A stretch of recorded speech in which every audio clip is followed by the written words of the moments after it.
Education, employment and other opportunities for the youth are prime concern in Hong Kong, where young people account for about 12% of the 7.5 million population.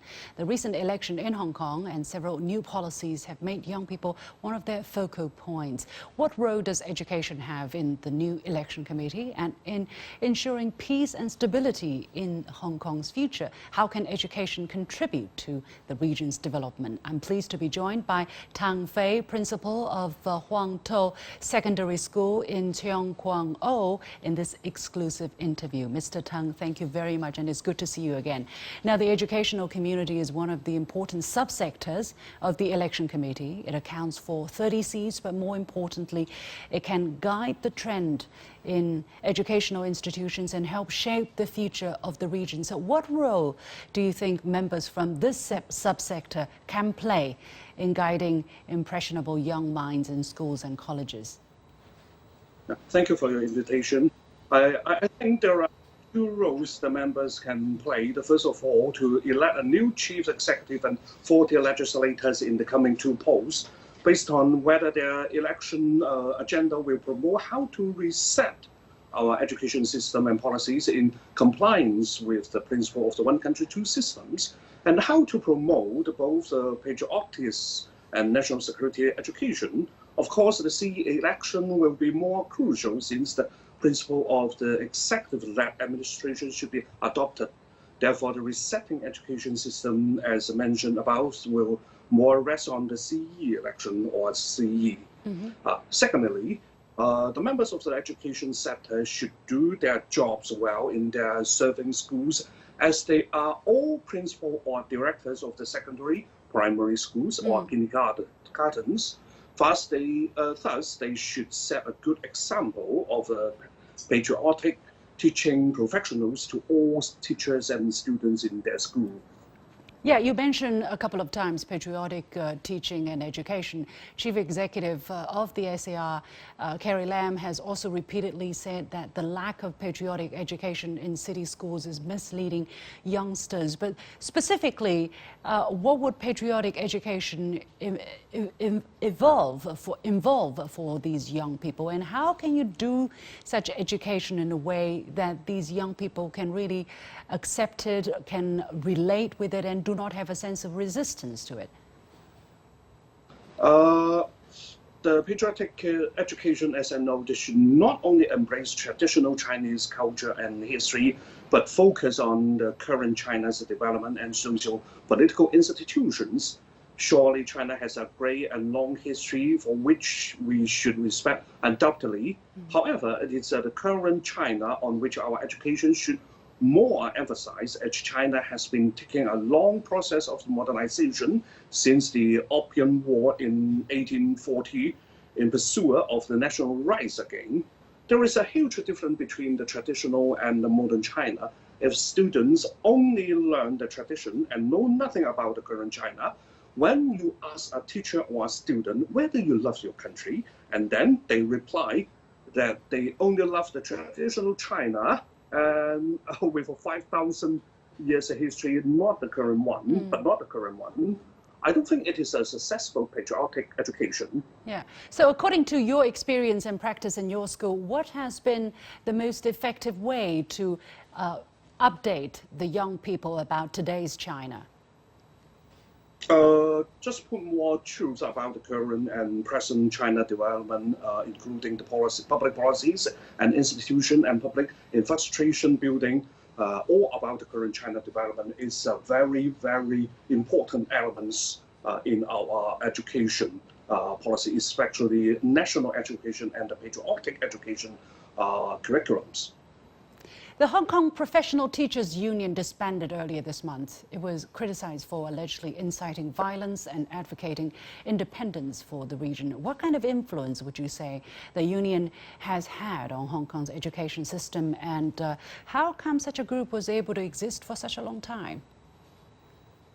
The Hong Kong Professional Teachers Union, as we call it PTU, is quite a cunning association which took a political action in a covert manner rather than an overt manner. For instance, in it hardly directly promoted independence of the so-called independence of Hong Kong or the so-called peaceful occupying movement and violence. Instead, it incited or provoked students and teachers joining such the unlawful activities in disguise of the project learning and extracurricular activities. It pretended to be a professional body by which it promoted the opposition camp's political values, provoking extreme political action and values. Of course, a great negative impact the PTU disbanding will have on the whole opposition camp because the PTU was the biggest association among all the opposition parties and societies. It had, as we know, it had thousands of members, 100 millions of capitals, and even supermarkets and clinics. It was responsible for the financial management for several opposition organizations, such as the airlines in support of the so-called democratic movements and so forth. And the result, this disbandment signified the decline and fall of the opposition camp, the whole opposition camp. So now that this union has been disbanded, what about the teachers' associations, or is there any other body to represent the body of professional educators? Are their interests, are their voices going to be channeled adequately through other unions, other associations? There are actually, in reality, there are several other education bodies, not just PTU. For example, I am the vice president and vice chairman of the Hong Kong Educational Workers Association. This is a patriotic professional education bodies for more than 40 years.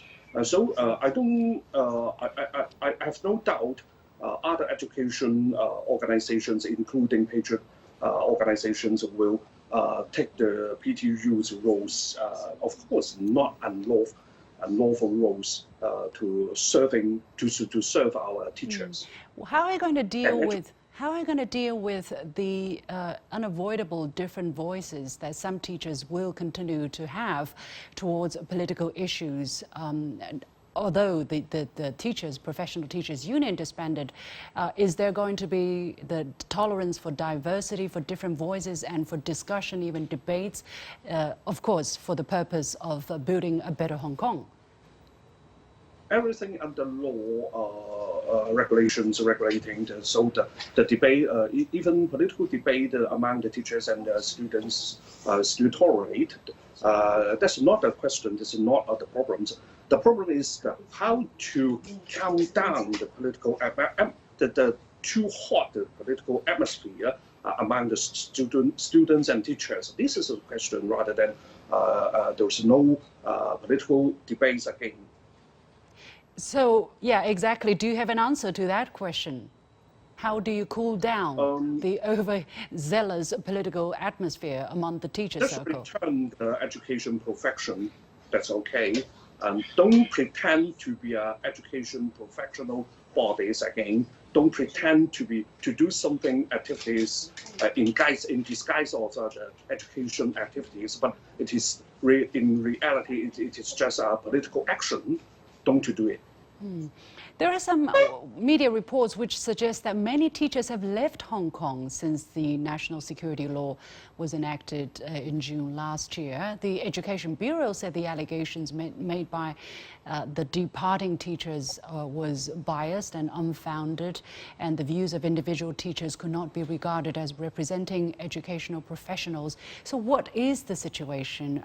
What is the situation according to your observation? As I make some observation, but of course I have no any statistic survey about it. Maybe some exaggerated the situation because maybe a little bit a few teachers departure to or immigrated to so-called the UK or Canada. But I don't think most of the teachers will leave their post. Financial hardship, lack of jobs and educational opportunities are said to have caused indeed a frustration among young people in Hong Kong.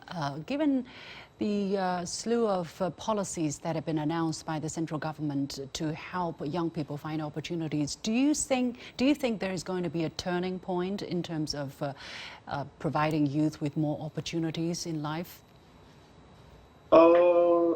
Yes, of course, it is a turning point to make our young people or the young students to change from unlawful activities or unlawful political values to the normal, at least politically normal values and activities, and let our students to focus more on their development, their learning, rather than to join any political actions. Finally, there have been, of course, the criticism that the one country, two systems is being turned into one country, one system with the changes to the electoral law and the national security law. What is your reaction? I don't think it is become one country, one system. There's no evidence about it. It is just adjustment, make some adjustment, political adjustment to from an abnormal situation, political situation to a normal situation. Just it. Not any one country, one system. What has changed, according to you, with the new laws? Change election system. Change the election system. Make it more normal and perfect. Thank you very much, Tang Fei, principal of Heung Secondary School in Hong Kong.